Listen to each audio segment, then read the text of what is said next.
ये कहानी है बाट नाम के एक लड़के की जो अभी मानसिक तौर पे पूरे तरीके से विकसित नहीं हुआ है और उसे एक बहुत ही गंदी आदत है। वो होटल रूम्स के कमरे में कैमरा लगाता है और फिर वो देखता है कि कमरे के अंदर क्या हो रहा है और इसी बीच वो कुछ ऐसा देखता है जिसके बाद उसकी जिंदगी बदल जाती है। दोस्तों, इस फिल्म का नाम है द नाइट क्लर्क। कहानी की शुरुआत होती है और हम बाट को देखते हैं और बाट ने बहुत जगह कैमरा लगा रखा है, इसीलिए वो उन सारे लोगों को देख रहा होता है कि वो क्या कर रहे हैं। और जब वो अपने रोजमर्रा के काम कर रहे होते हैं तब बाट उनकी नकल करता है और वो जैसे बात करते हैं बाट वैसे बात करने की भी कोशिश करता है। और यहाँ पर हमें पता लगता है कि बाट हकलाता भी है और उसके साथ साथ हमें ये बात भी पता लगती है कि बाट को एक बहुत ही अनोखी बीमारी है और उस बीमारी का नाम है एस्पर्गस सिंड्रोम। और इस बीमारी में लोगों को पता नहीं लगता कि वो कैसे रिएक्ट करें और उन्हें कैसे लोगों से बात करना चाहिए। इसीलिए बाट कैमरे में सारे लोगों की गतिविधियों को देखता है और उससे सीखता है कि उसे कैसे बात करना है। तभी उसे अपनी माँ की आवाज सुनाई पड़ती है जो उसे बताती है कि खाना तैयार है। बाट की माँ का नाम है इथे और बाट अपना खाना खत्म करता है और उसके बाद निकल पड़ता है काम पे। और हमें पता लगता है कि बाट एक होटल में काम करता है। तभी यहाँ पर उसका एक साथी मिलता है जो उससे बात करने की कोशिश करता है, लेकिन हमें पता लगता है कि बाट को बिल्कुल भी बात करना नहीं आता और अब बाट होटल के अंदर चला जाता है और रात हो जाती है। और रात में यहाँ पे एक लड़की आती है जिसका नाम है कैरेन और वो कहती है कि फ्रेडी के नाम पे यहाँ एक रूम बुक होगा, मुझे उसकी चाबी चाहिए। और बाट उसे चाबी भी दे देता है। तब वो पूछती है कि कमरा कैसा है। तब बाट यहाँ पे मशीन की तरह बातें बताने लगता है और वो यहाँ पे कैरेन को घूरने भी लगता है और वो उसकी पूरी की पूरी ज्वेलरी को बहुत ही अच्छे तरीके से देखता है। और यहाँ पर हमें पता लगता है कि बाट का दिमाग बहुत तेज है, वो जिस चीज को देख लेता है वो उसे कभी भी नहीं भूलता। लेकिन अब कैरेन कमरे की चाबी लेकर के चली जाती है और वो अपने कमरे में जाती है और फ्रेश होकर के आके बिस्तर पे लेट जाती है। और हम देखते हैं कि बाट ने उस कमरे में भी कैमरा लगा रखा है। तभी उस कमरे का दरवाजा बजता है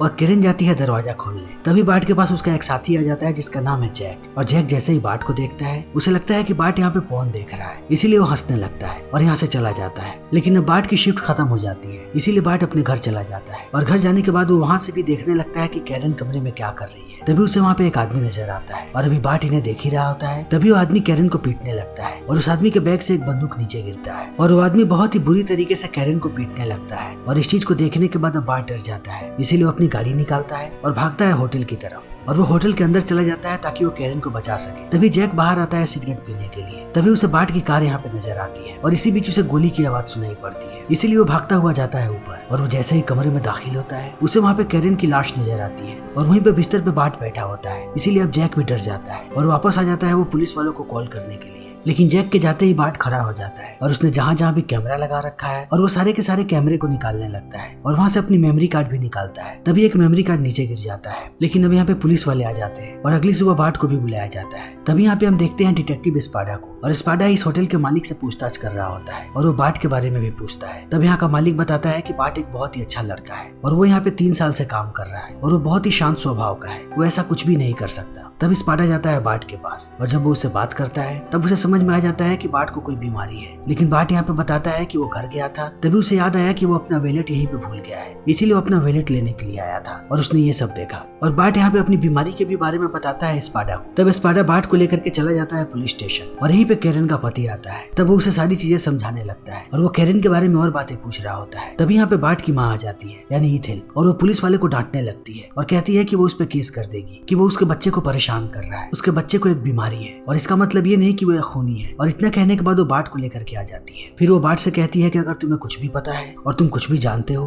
तो अभी के अभी मुझे बता दो। लेकिन बाट यहाँ पे कुछ भी नहीं बोलता और चला जाता है। तभी हम स्पाडा को देखते हैं और अब वो एस्पर्गस बीमारी के बारे में और भी रिसर्च करने लगता है कि इस बीमारी में लोगों के साथ क्या क्या होता है। तभी हम बाट को देखते हैं जो अपने बेसमेंट में है और वो उन सारी वीडियोज को देखने लगता है जब कैरेन की मौत हुई थी और वो उस आदमी को भी ध्यान से देखता है। तभी उसे पता लगता है कि उस आदमी के शरीर पे एक टैटू है, इसीलिए बाट उस टैटू को बहुत ही ध्यान से देखता है। फिर अगले दिन वो जैसे ही अपने होटल जाता है उसका मालिक उसे कहता है कि अब मैं तुम्हें दूसरी जगह ट्रांसफर कर रहा हूँ क्योंकि मैं नहीं चाहता कि तुम यहाँ पे रहो और तुम्हारे लिए परेशानियां बढ़े, क्योंकि यहाँ पे बार बार पुलिस वाले आ रहे हैं, इसीलिए मैं तुम्हें एक छोटे से होटल में भेज रहा हूँ। और बाट भी इस बात के लिए मान जाता है, इसीलिए वो पहुंचता है अपने नए होटल में। और जब वो वहाँ पे काम कर रहा होता है तभी वो रात में देखता है कि पार्किंग लॉट में एक लड़की आई है और उसने अभी अभी अपनी गाड़ी पार्क की है और अब वो आ जाती है काउंटर पे और बाट उससे बात करने लगता है और हमें पता लगता है कि इस लड़की का नाम है एंड्रिया और एंड्रिया बहुत ही चालाक लड़की है, इसलिए उसे बातों ही बातों में पता लग जाता है कि बाट यहाँ पे नया है, इसीलिए वो उससे बड़े ही प्यार से बात करती है और बाट उसे ही देखते रहता है। फिर वो उसे उसके कमरे की चाबी दे देता है और एंड्रिया यहाँ से चली जाती है। लेकिन बाट ने अभी यहाँ पे किसी भी कमरे में कैमरा नहीं लगाया है, लेकिन उसने अपने टाइम में एक कैमरा लगा रखा था। इसलिए जब वो घर आता है तब वो एंड्रिया की वीडियो देखने लगता है और वो उसके साथ कैसे बात करता उसकी प्रैक्टिस करने लगता है। लेकिन अगले दिन वो जैसे ही काम पे निकल रहा होता है तब वो देखता है कि कई दिनों से कोई आदमी उसका पीछा कर रहा है और यहाँ पर भी उसे वही गाड़ी नजर आती है। इसीलिए बाट उस गाड़ी की तरफ जाने लगता है। तभी उसे गाड़ी में स्पाडा नजर आता है और उसे देख करके वो डर जाता है और वो सीधे सीधे चलता रह जाता है। तभी उसे वहाँ पे एक स्टोर नजर आता है और वो उसके अंदर चला जाता है। तभी वो देखता है कि यहाँ पे एंड्रिया भी है। फिर वो उससे बातें करने लगता है, लेकिन बाट को यहाँ पे लगता है कि एंड्रिया अनकंफर्टेबल हो रही है, इसीलिए वो उसे अपनी बीमारी के बारे में बता देता है और कहता है कि मुझे बात करना नहीं आता। तब एंड्रिया कहती है कि कोई प्रॉब्लम नहीं है, मैं इस बीमारी के बारे में जानती हूँ क्योंकि मेरे भाई को भी ये बीमारी थी। तब बाट पूछता है कि तुम्हारा भाई अब कहाँ है। फिर वो बताती है कि बहुत दिन तक उसका इलाज चलता रहा, लेकिन थोड़े समय पहले उसकी मृत्यु हो गई। और इस बात को सुनने के बाद बाट यहाँ से निकल जाता है और वो घर जाकर के जब अपने सारे मेमोरी कार्ड्स को देख रहा होता है तभी उसे पता लगता है कि यहाँ से एक मेमोरी कार्ड गायब है। तभी हमारे सामने होटल का दृश्य आता है और यहाँ पे जब पुलिस वाले कमरे की तलाशी ले रहे होते हैं तभी उन्हें वही मेमोरी कार्ड मिल जाता है। और जब वो लोग उसे प्ले करते हैं तब उन्हें सिर्फ उन दोनों लोगों की टांगे नजर आती है क्योंकि ये कैमरा नीचे लगा था प्लग के पास, इसीलिए घुटने से ऊपर का कुछ भी नजर नहीं आता। तब स्पाडा यहाँ पे कैरन के पति को बुलाता है और उसे वो क्लिप दिखाता है और कहता है कि क्या वो उस आदमी को पहचान सकता है। तब वो कहता है कि नहीं, लेकिन अब यहाँ पे स्पाडा को शक होने लगता है बाट पे और उसे लगता है कि बाट ने ही ये कैमरा लगाया है। फिर वो जल्दी ही जैक को बुलाता है और जैक से इस बारे में पूछता है। तब जैक कहता है कि उसने भी बाट को देखा था अजीब अजीब हरकतें करते हुए और एक दिन वो लैपटॉप में रूम की वीडियोस देख रहा था। और इस बात से अब स्पाडा समझ जाता है कि ये सारे के सारे कैमरे बाट ने ही लगाए थे। तभी हम बाट को देखते हैं और जब वो अपने होटल में होता है तभी वहाँ पे एंड्रिया आती है। तब वो उसे कहता है कि अभी अभी तुम्हारे रूम के एसी का काम हुआ है, इसीलिए हम लोग तुम्हारे रूम में गए थे। और एंड्रिया कहती है कि कोई बात नहीं। लेकिन अब एंड्रिया जैसे ही कमरे में जाती है हमें पता लगता है कि बाट ने यहाँ पर भी कैमरा लगा दिया है। और अब यहाँ पे एंड्रिया तैयार होती है और वो एक सिगरेट निकालती है। तभी उसे पता लगता है कि इस होटल में सिगरेट पीना मना है। फिर वो जाती है बाट के पास और कहती है कि मैं बाहर सिगरेट पीने जा रही हूँ, क्या तुम मेरे साथ चलोगे। और बाट भी उसके साथ जाता है। फिर एंड्रिया वहाँ के स्विमिंग पूल में तैरने लगती है और उसने ऊपर कुछ भी नहीं पहना होता है और इस चीज को देख करके बाट अनकंफर्टेबल होने लगता है। तब एंड्रिया बाहर आती है और वो कपड़े पहन लेती है। फिर वो बाट को अपने पास बैठने के लिए कहती है और ये दोनों बातें करने लगते हैं। तब बाट कहता है कि आज पार्किंग में मैंने तुम्हारे साथ एक लड़के को देखा था, क्या वो तुम्हारा बॉयफ्रेंड है। तब वो कहती है कि नहीं। और इतना कहने के बाद वो बाट से पूछती है कि क्या तुम्हारी कोई गर्लफ्रेंड है। तब वो कहता है कि नहीं, मुझे जो बीमारी है उसकी वजह से कोई भी मेरे साथ नहीं रहना चाहेगा। तब एंड्रिया कहती है कि ऐसा बिल्कुल भी नहीं है, तुम बहुत ही अच्छे हो। और इस बात को सुनते ही अब बाट उसे किस कर लेता है और किस करने के बाद वो अनकंफर्टेबल होने लगता है। तब एंड्रिया उसे समझाती है और कहती है कि सब कुछ नॉर्मल है, डरने की कोई बात नहीं है, तुमने कुछ भी गलत नहीं किया, मेरे पास बैठो। और अब बाट भी उसके पास बैठ जाता है। तब एंड्रिया उसे किस करती है और इस चीज को देख करके बाट बहुत खुश होता है और वो उसकी गोद में सर रख करके सो जाता है। तब एंड्रिया बताती है कि जो आदमी मेरे साथ पार्किंग में था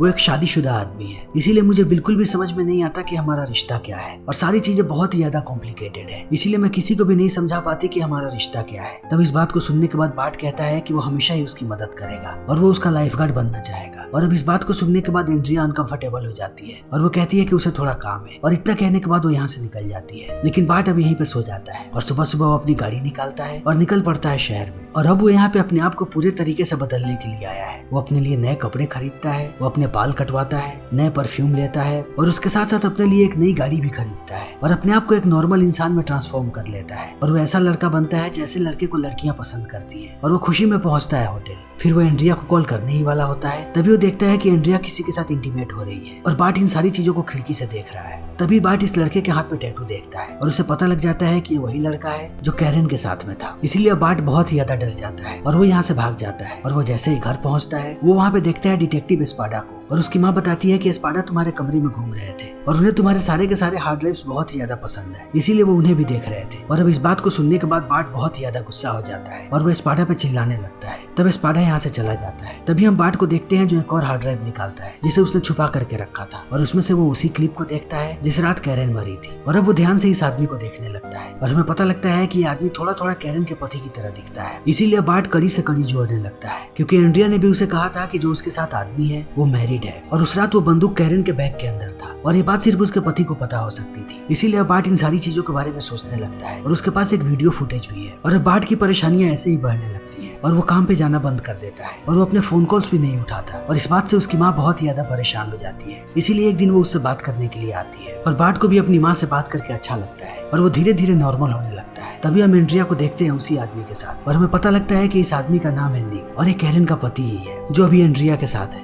और एंड्रिया उससे नाराज है, इसीलिए वो एंड्रिया को मनाने की कोशिश कर रहा है और वो उसे कहता है कि वो जिंदगी भर उसके साथ रहेगा। तभी एंड्रिया आती है बार्ट के घर पे उसे ढूंढती हुई और वो उससे पूछती है कि बार्ट बहुत दिनों से काम पे नहीं आया। तब उसकी माँ बताती है कि अब उसने होटल का काम छोड़ दिया है। तब एंड्रिया कहती है कि वो उससे मिलने आई हुई है और अब वो बार्ट से बात करने लगती है और बातों ही बातों में बार्ट को बताती है कि उसका अभी अभी दिल टूटा है और उसका अभी अभी ब्रेकअप हुआ है और वो बार्ट को बताने लगती है कि बार्ट कितना अच्छा लड़का है और उसे बहुत खुशी है कि बार्ट उससे मिला और वो बार्ट को पसंद करने लगी है। लेकिन उसकी स्थिति अभी बहुत ही कॉम्प्लिकेटेड है और अगर उसकी स्थिति कॉम्प्लिकेटेड नहीं होती तब वो कहीं बार्ट के साथ रहती। और इतना कहने के बाद वो बार्ट को कहती है कि अब मैं तुम्हें कभी भी परेशान नहीं करूंगी और इतना कहने के बाद वो वापस चली जाती है और फिर से गाड़ी में बैठ जाती है। लेकिन अब इस गाड़ी में हम निक को भी देखते हैं और ये दोनों अब यहाँ से चले जाते हैं। तभी हम स्पाडा को देखते हैं जिसने इन दोनों को देख लिया है, इसीलिए वो उनका भी पीछा करता है। तभी हम बार्ट को देखते हैं जो फिर से होटल रूम की वीडियो देखने लगता है और वहाँ पर वो देखता है कि निक एंड्रिया से लड़ रहा है और वो उससे बोल रहा है कि तुम्हें जो मैंने काम बोला है तुम उसे क्यों नहीं कर रही और तुम जरूरत से ज्यादा समय ले रही हो। और अब वो यहाँ पे इसे धमका रहा होता है और इस चीज को देखने के बाद बार्ट डर जाता है और वो अपनी गाड़ी निकाल करके निकल पड़ता है होटल की तरफ। लेकिन अब निक यहाँ से निकल जाता है। तभी यहाँ पे बार्ट पहुंचता है। तब एंड्रिया कहती है कि तुम यहाँ पे क्या कर रहे हो। तब वो कहता है कि मैंने तुम्हें खतरे में देखा और मैं यहाँ पे आ गया। और इस बात को सुन के एंड्रिया चौंक जाती है और कहती है कि तुम्हें कैसे पता लगा। तब बार्ट उसे पूरी बात बताता है और वो छुपे हुए कैमरे भी दिखाता है और इतना कहने के बाद वो एंड्रिया को लेकर के आता है अपने घर और कैरन की मौत की सारी वीडियोस दिखाने लगता है और कहता है कि इन सबूतों से तुम उन्हें पकड़वा पाओगी और अगर तुम मेरा साथ दोगी तब मैं भी तुम्हारे साथ पुलिस स्टेशन चलूंगा। लेकिन एंड्रिया कहती है कि मुझे कुछ भी समझ में नहीं आ रहा और इतना कहने के बाद वो बार्ट के बिस्तर पे सो जाती है और वो बार्ट को भी अपने साथ सोने के लिए कहती है और ये दोनों सो जाते हैं। लेकिन सुबह में बार्ट की जैसे ही आंख खुलती है वो देखता है कि एंड्रिया यहाँ से गायब है। तभी हम स्पाडा को देखते हैं जो पहुंचता है एंड्रिया के कमरे में और जब वो उसकी सारी चीजों को चेक कर रहा होता है तभी उसे यहाँ पे एक हिडन कैमरा मिलता है। तभी हम एंड्रिया को देखते हैं जो मिलती है निक से और वो उसे वो हार्ड ड्राइव देती है और अब यहाँ पे हमें पूरी बात समझ में आती है कि निक आखिर एंड्रिया से क्यों मिलता था और वो उससे किस काम के बारे में बात कर रहा था, क्योंकि उसे पता था कि बार्ट के पास रिकॉर्डिंग है। इसीलिए उसने एंड्रिया को भेजा कि वो बार्ट को फंसाए और उसके पास से वो सारे के सारे सबूत ले आए। तभी हम बार्ट को देखते हैं जिसे अपने कमरे में वही बंदूक मिलती है जिससे कैरन को मारा गया था और इस बंदूक को यहाँ पे एंड्रिया ने छोड़ा है। इसीलिए बार्ट उस बंदूक को उठा लेता है और फिर से अपने कंप्यूटर्स को ऑन करता है। तभी हम उसकी माँ को देखते हैं और उसकी माँ को गोलियों की आवाज सुनाई पड़ती है। तभी यहाँ पे पुलिस वाले आ जाते हैं और जब स्पाडा जाता है कमरे में तभी उसे वहाँ पे 2 मेमोरी कार्ड्स मिलते हैं और हमें पता लगता है कि बार्ट के पास पहले से ही बैकअप था और उसने इस मेमोरी कार्ड में सारी की सारी वीडियोस डाल दी है, जिसे देख करके स्पाडा को पता लग जाएगा कि निक ने ही अपनी पत्नी को मारा है। और अब बार्ट यहाँ से निकल चुका है और हम बार्ट को एक मॉल में देखते हैं और अब बार्ट आराम से लोगों के बीच घूम रहा है और वो इस बात को सोच रहा है कि उसने स्पाडा को पहले ही वो वीडियोस क्यों नहीं दे दी। लेकिन अब स्पाडा के पास सारे के सारे सबूत है और वो लोग निक को भी गिरफ्तार कर लेते हैं और इसी के साथ ये फिल्म यहीं पे खत्म हो जाती है। तो दोस्तों हमारी आज की ये वीडियो यहीं पे खत्म होती है। अगर आपको हमारी ये वीडियो पसंद आई हो तो इसे लाइक करें, शेयर करें और चैनल को सब्सक्राइब करें। Thank you.